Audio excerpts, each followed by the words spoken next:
দেখতে দেখতে ঈদ খুব কাছেই চলে আসছে, আর যেহেতু সবার কেনাকাটার ডান, আরহামের কেনাকাটাও একদম অলরেডি সব কিছু হয়ে গেছে, কিন্তু বাট একটা জিনিস কেনা হয়নি, ওর জুতা, যেটা ছাড়া ও ও নামাজে যেতে পারবে না। বাট নতুন জুতা তো লাগবেই।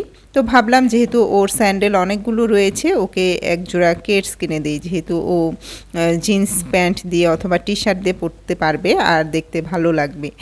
আর কি করার, ওর একটু হালকা হালকা জ্বরও লাগছে, তো কি করার, ওরা যেহেতু চলে যাবে কালকে, তো ফাইনালি আজকে ওকে নিয়ে গেলাম শপিংয়ে।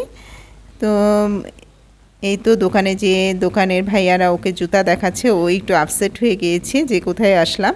তো ফাইনালি একটা জুতা ও হাত দিয়ে দেখাচ্ছে এটাই ও নিবে, তো ওকে পরাই দিলাম। বাহ, খুব সুন্দর মানিয়েছে।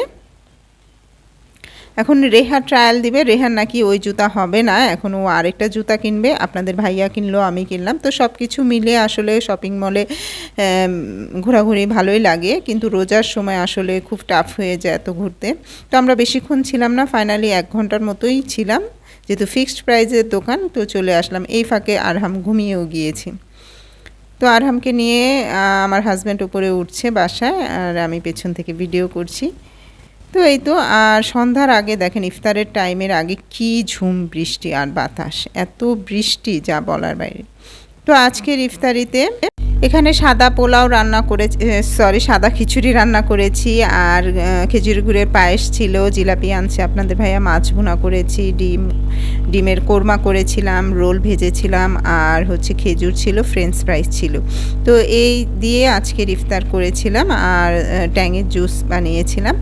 তো তার পরের দিনে ব্লগ, যেহেতু সেদিন আমরা আসলে ভাজা পোড়া তেমন করি নেই, শুধু একটা আইটেমই করেছিলাম, আর ভাত খাবো যেহেতু, তো এখানে ঢ্যাঁড়স ভাজি, ডাল করেছি, তারপর ডিম আলুর ডাল করেছি, আর এখানে রামেন রান্না করেছে আমার মেয়ে। তো এগুলা দিয়ে আর কি ইফতারটা সারলাম। তো সবাই ভালো থাকবেন, thank you very much for watching this video, bye by.